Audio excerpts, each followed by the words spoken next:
Miami, Vice City, the 305. The Magic City has many nicknames and is one of the world's most popular tourist destinations. But tucked inside of the suburbs of Coral Gables is the University of Miami, or the U as it is often called. It was never meant to be a university in Miami, but the University of Miami. The University of Miami was founded in 1925 alongside the founding of Coral Gables by George E. Merrick. The real estate developer granted 160 acres and nearly $5 million to found the university. But in 1926, as UM welcomed its first class of 372 students, a Category 4 hurricane devastated the greater Miami area. And the damage from the storm forced the university to operate out of the Anastasia Hotel, giving the school a new nickname. That's a period that's been called the Cardboard University because it had very precarious physical facilities in what was meant to be a hotel, and cardboard was used to make the necessary partition. And the university's bad fortune didn't end there. Just 3 years later came the stock market crash of 1929. UM and its first president, Bowman Ash, were forced to declare bankruptcy in order to survive. But following the end of World War II, the University of Miami's attendance began to rise. And many of those at the end of the war in 1945 had seen Miami, the beauty of Miami, and decided to come back to the university to study here. And it's thanks to the GI Bill that the university finally has the cash flow to start building out the campus. Over the next 30 years, the university experienced major growth.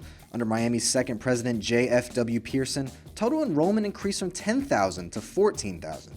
The university also experienced major social change in 1961. The Board of Trustees voted to admit all students without regard to race or skin color, and Pearson was succeeded by President Henry King Stanford, who focused on expanding campus and increasing research at the U.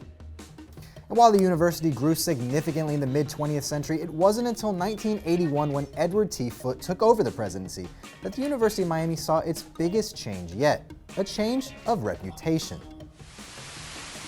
This university had dual reputations, and one of them was Suntan U, a party school, and that's what a lot of people thought, and there was some truth to it. But President Foote wanted to transform the university's image and place the University of Miami among an elite group of private research universities. He decides to turn the increasingly better educational university into a research university.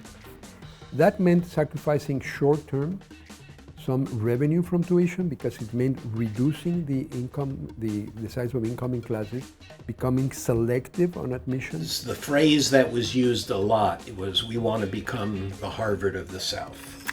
Under Foote's leadership, Miami added 3 schools to the university to give UM its current total of 12. In Miami athletics, particularly football and baseball, thrived during the 80s and 90s, bringing even more attention to the U. And the university transitioned into the 21st century on a high note.